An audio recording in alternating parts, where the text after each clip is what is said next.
Juan, 10 kabanata.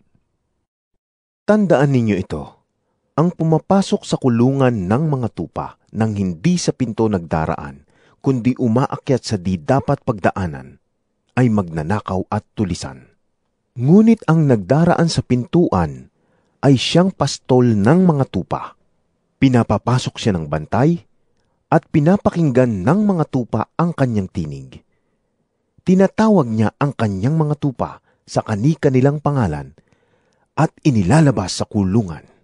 Kapag nailabas na, siya'y nangunguna sa kanila at sumusunod naman ang mga ito sapagkat kilala nila ang kanyang tinig.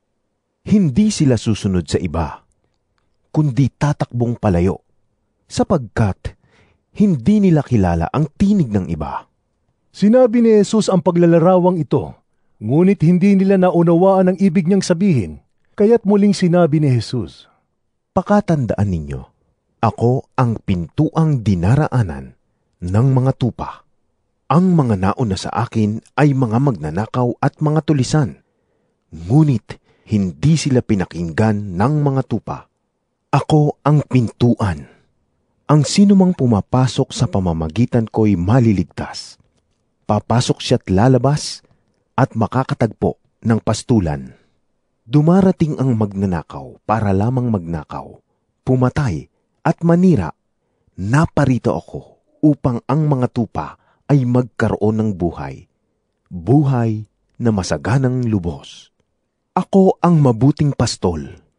Iniaalay ng mabuting pastol ang kanyang buhay para sa mga tupa. Ang upahan ay tumatakas kapag may dumarating na asong gubat. Iniiwan niya ang mga tupa. Palibhasay, hindi siya pastol at hindi kanya ang mga ito.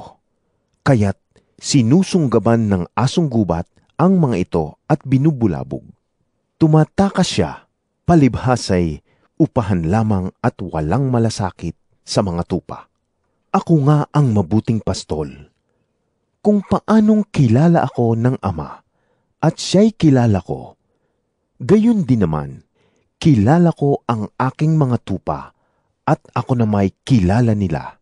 At iniaalay ko ang aking buhay para sa aking mga tupa. Mayroon akong iba pang mga tupa na wala pa sa kulungang ito. Kinakailangang sila'y ipasok ko rin at papakinggan nila ang aking tinig. Sa gayon, magkakaroon ng isang kawan na may isang pastol. Dahil dito'y minamahal ako ng Ama, sapagkat iniaalay ko ang aking buhay upang ito'y kunin kong muli. Walang makakakuha ng aking buhay. Kusa ko itong ibinibigay.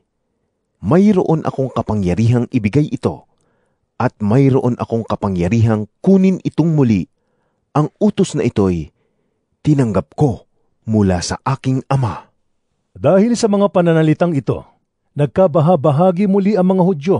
Marami sa kanila ang nagsabi, Sinasapian siya ng demonyo. Nababaliw siya. Bakit kayo nakikinig sa kanya?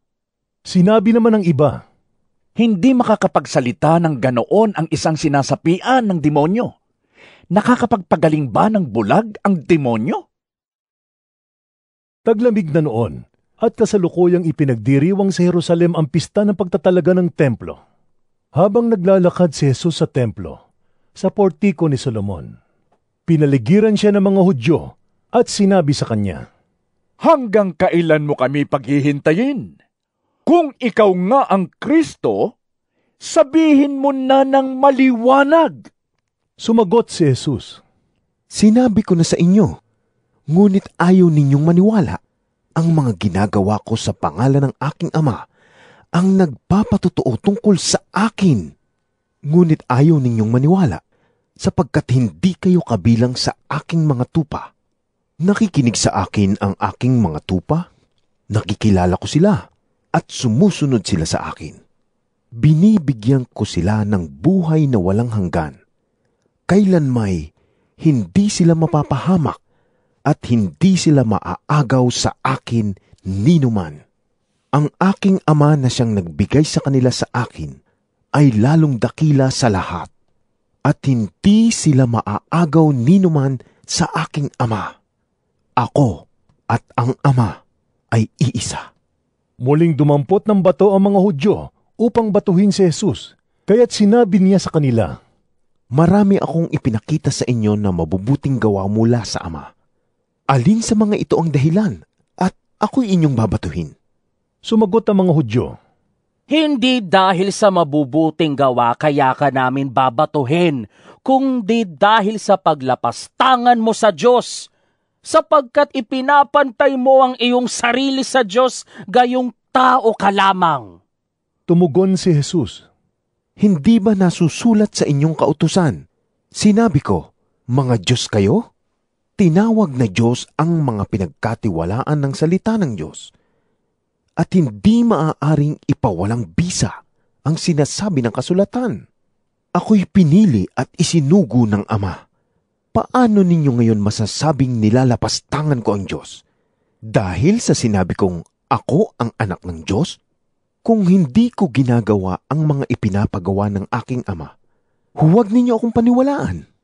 Ngunit kung ginagawa ko ang mga ito, paniwalaan ninyo ang aking mga gawa kung ayaw man ninyong maniwala sa akin.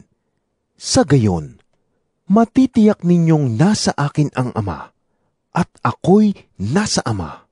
Kaya't tinangkanan naman nilang dakpin si Jesus, ngunit tatakasan niya sila. Muling pumunta si Jesus sa ibayo ng Jordan, sa pook na dating pinagbabautismuhan ni Juan. Nanatili siya roon, at maraming lumapit sa kanya. Sinabi nila, Walang ginawang himala si Juan, ngunit totoo ang lahat ng sinabi niya tungkol sa taong ito. at dooy maraming sumampalataya kay Jesus.